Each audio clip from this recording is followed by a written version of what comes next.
positive displacement air pump to inflate bicycle tires. So it has a connection to the two main types of tire valves, which are pressure valves and shredder valves, which we can find it on the rim of the bicycle when we inflate the tires. Thirdly, bicycle pump functions through a hand-operated piston. So it actually works as a handmade piston which actually pushes down, and the air from the piston goes into the tire. So let me tell you guys about the history of the bicycle pump. Well, actually it is not known when the first bicycle pump was invented, but it is believed to have been in 1887 when the first inflatable tire or pneumatic tire was invented by John Boyd Dunlop from Scotland. The first bicycle pump consisted of a metal cylinder with a metal rod running in the middle of it, just like this.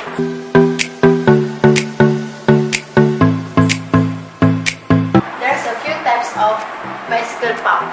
The first one is stand pump. Stand pump is also known as a floor or track pump. To operate, the user rests at the base of the pump on the floor, resting feet at the base, and pull and push the full strokes with handle. An additional tube must connect to the pump to fill valve which creates that volume.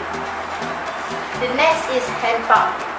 There are two types of hand pump, which is tube pump and integral pump. The tube type requires a separate tube to connect the pump to the valve. These are the advantages that they are cheap but inefficient compared to other pumps. They also have a lot of joints from which air can escape. Next is integral type, which is frequently compressed onto the valve by the extra level because it is well sealed, rigid, and has a dead volume. This type of pump is very efficient. It has a hole in the side with a rubber washer that fits around the valve.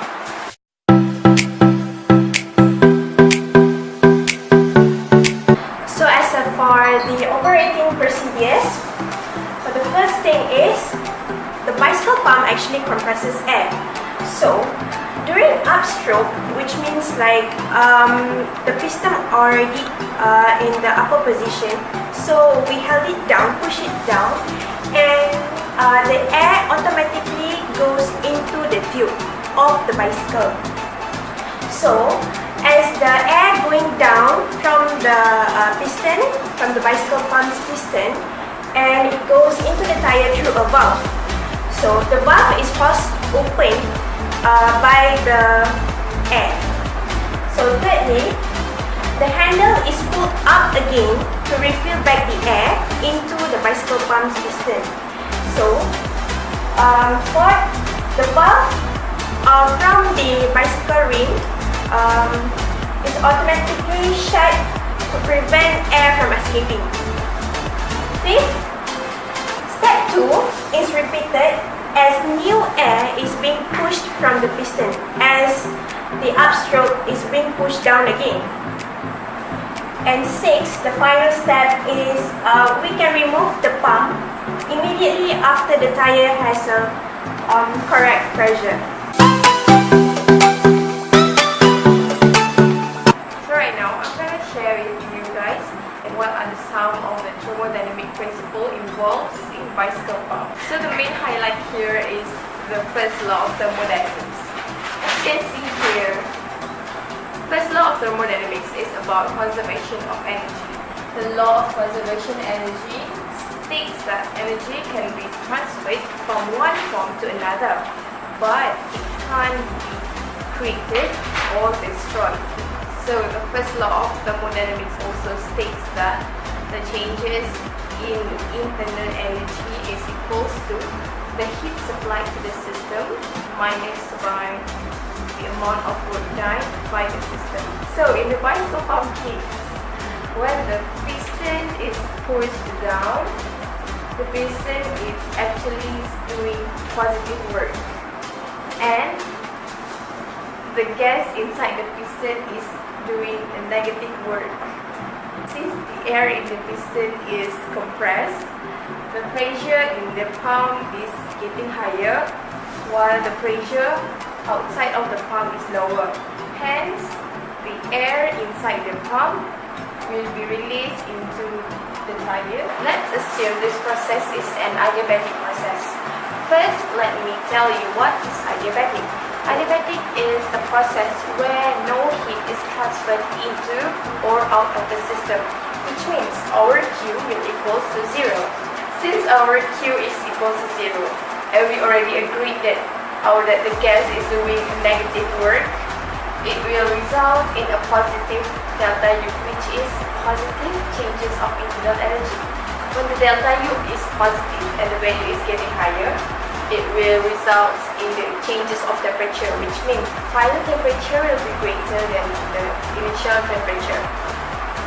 Hence, it will heat up the gas or air that enter the tire. That's why when you pump a tire, you will feel that the tire is getting hot. This is the position where after we finish pump the tire, this position, the gas will do a positive work, which means all the air and gas inside the pistons will fill up the piston and the pistons will be pushed up, and at this point the piston is doing a negative work. However, with the gas released at the valve, piston can't go back to its original position.